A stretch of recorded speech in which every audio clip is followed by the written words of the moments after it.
Hey everyone, welcome back to the Nello Reads channel. Let's dive right into today's stories. Our first one comes from The One Bonesaw. I'm not left-handed. I'm also not allergic to poison ivy. Sorry for the Princess Bride reference, I thought it would make a better title. So I'm one of the few people who aren't allergic to either poison ivy or poison oak, a superpower I once used for evil. Small evil, not the bad kind. When I was in the Boy Scouts, it was still a quasi-paramilitary organization, and we went on a camping trip for a jamboree one summer. I was about 13 or 14 at the time. This particular jamboree had us camping all week long with our local National Guard. They instructed us that week on shooting the M14 and M16, as well as the M2 and M249 machine guns. They also instructed us on pathfinding and had us running a 10-mile course through the Arkansas countryside. I suppose I should mention now that I absolutely hated most of the scouts in my troop. Half of them were psychopaths, one of them chopped a kid's finger off after the kid dared him to,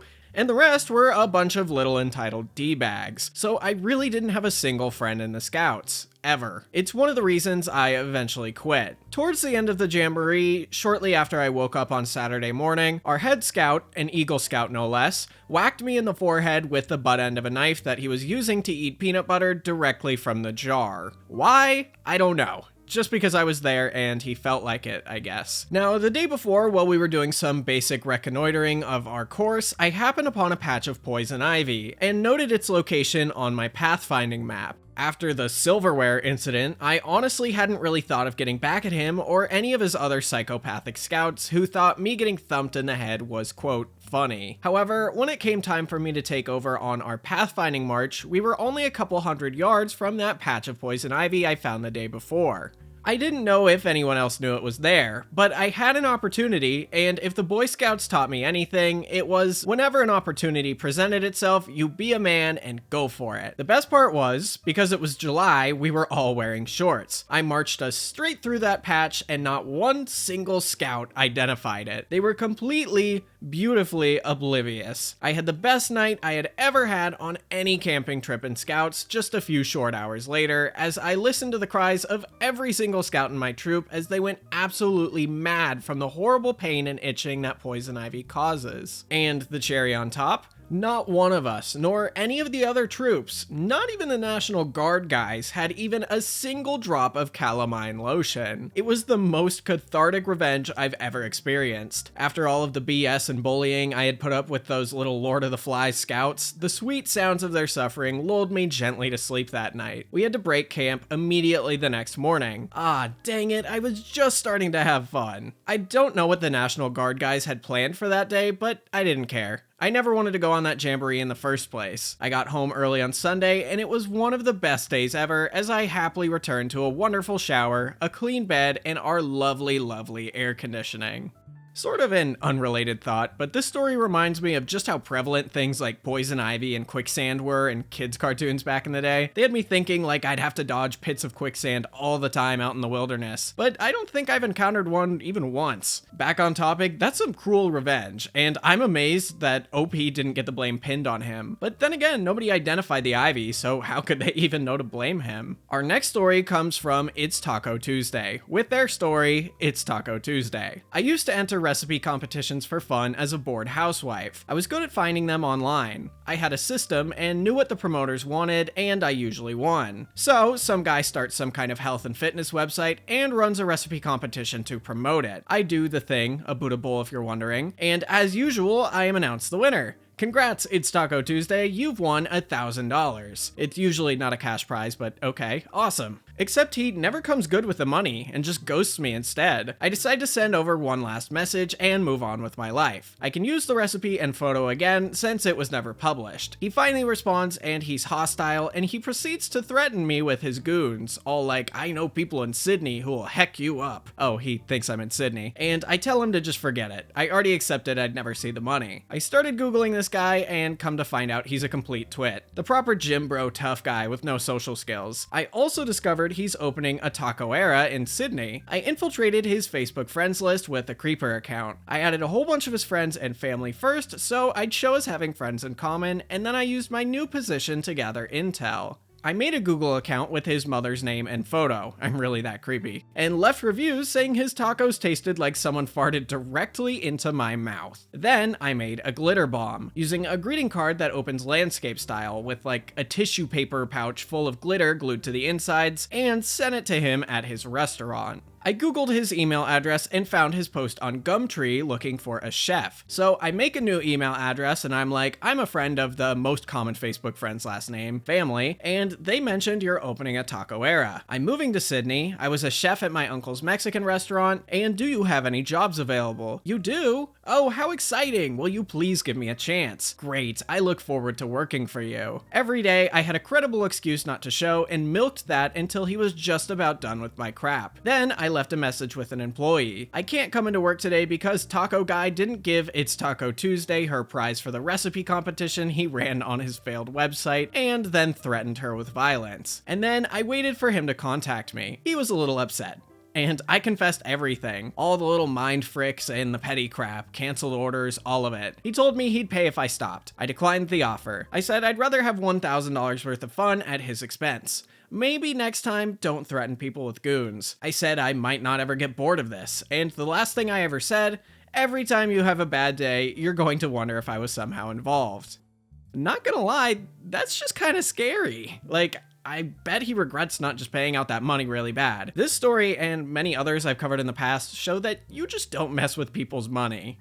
Then again, I do kind of wonder if the restaurant owner has grounds to take her to court over any of this, so maybe we'll have a follow-up story sometime. The third story comes from Morgoth the Great. Oh, I said/did what? Alright, check my recording. Before I start, it is legal to record without consent in my state. Alright, so some years ago, I used to work for a major tech company. I had to move around floors a lot because I was in charge of the tech side of keeping business running smoothly for those that had to communicate with customers, clients, and so on. There was this one lady that was a bit of a problem, and had a habit of being involved in a lot of terminations due to supposed harassment claims. I had to deal with her a few times a week, somewhat regularly. Now, I have some trust issues, and generally view a workplace as a minefield, and tend to have a my colleagues are the enemy mentality. I'm paranoid and anxious, so sue me. Because of that, I record every conversation I have, and have a recording going at all times via a recorder pen I keep in my shirt pocket. It's got great quality. Storytime. I was doing some work after completely replacing the computers and much of the tech on her floor, and I had to walk behind her and several other people who were at their desks working. One of the several keyboards I was carrying out of the confined space hit the back of her chair while I was walking and talking into my headset to a colleague. She turned around abruptly and glared at me, but said nothing. I finished my work for the day and went home. The next day, I get in, am met by security, and taken up to the HR floor. She made a claim against me saying I made a sexual comment and grabbed her butt.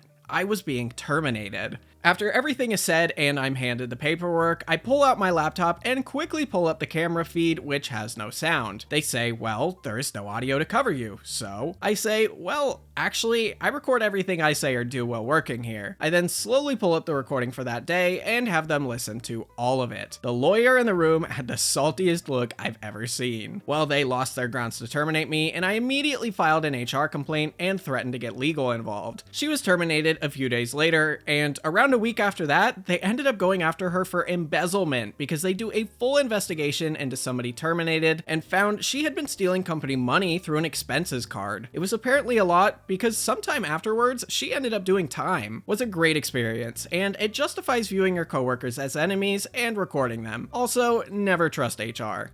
All I can really say about this one is good on OP taking the precautions he did. A lot of people might consider it overkill, and really even I did when I first started reading, but hey, it saved his job and helped his company save some money, and I hope the lady who lied enjoys her time in jail. The next story comes from Mr. Gimp 858. Mess with my wife, I'll take your rank. Back in 2013, I transferred from sunny San Diego to Camp Lejeune, North Carolina. I had been in the Marines for over 4 years and had been sent to a unit that would finally finally give me the chance to deploy to Afghanistan. In case you don't know, before your unit deploys overseas, you have a mountain of classes and training to get done, which starts around 6 months or so prior to the date. I had become close friends with Joe, who was my senior most corporal. I was the only sergeant in my platoon, and we hung out all the time outside of work. We would barbecue, go to the gym, have parties with family, etc. Well, that fateful time comes, and we get sent to the land of never-ending sand. About 4 months in, I start to get a funny feeling that something was not right, due to the lack of being able to talk to my wife on the phone or Facebook Messenger. I do have a special skill that I honed from sneaking past my Vietnam veteran father, who was very set in that bedtime meant bedtime, and not raid the fridge for snacks time. I am very quiet, and you won't hear me coming unless I want you to. One day, I came into our PEB, just a big container that housed around 8 people in it, and saw my wife's face on the video chat of my best friend Joe, who didn't hear me until I shut the door. I played it off like nothing, and the rest of the deployment had moments just like this, where I would see or hear them talking and just take notes for my revenge. Before things really got to me mentally, our time in the sandbox was coming to an end and we flew home. The homecoming was uneventful, other than my 2-year-old not recognizing who I was for a few minutes. Then it was happiness all around. Just like before deploying, we have a mountain of classes after we get back to scan for TBI, traumatic brain injuries, mental health awareness, certifications, etc. And nobody was exempt from completing the various death by PowerPoint classes that were scheduled for that week.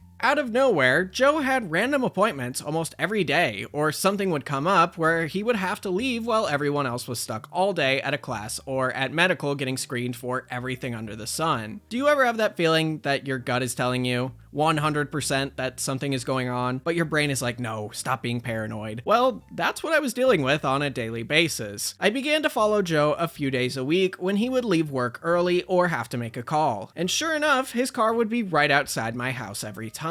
When I finally confronted Joe, he denied it up and down, like I was going crazy, and genuinely made me feel like I was offending him by the accusations. I quietly compiled evidence and brought it all to the battalion sergeant major, who, if you don't know, is the top of the food chain under the battalion commander. After a week or so, I get called into the battalion commander's office to discuss his findings and to ask me what I want to happen. My answer is simple. I want his rank. Justice came swift and painful. Joe was awarded loss of rank, forfeiture of half month's pay for 2 months, restrictions, and extra duties. Shortly after we came back to the States, Joe was promoted to sergeant, and in less than a month, his rank was gone. I heard from mutual friends that he left his wife to be with his new girlfriend, who is pregnant with his 3rd son. Oh, and in case you're wondering, I was trying to stay with my wife for my son, but I found that was a huge mistake. A few months after the dust settled, I was transferred back to San Diego to go on a cruise, and my wife and I were giving this our last shot. I went underway for 2 weeks, and guess where she flies to? His house, to have their last bit of time together. After I found all of this out, I just lost any interest in being nice and making it work. I deployed on the ship and actually met my new wife there. We've been together ever since, and I have been much happier than when I was being mentally tortured by my ex. Moral of the story, don't screw your best friend's wife.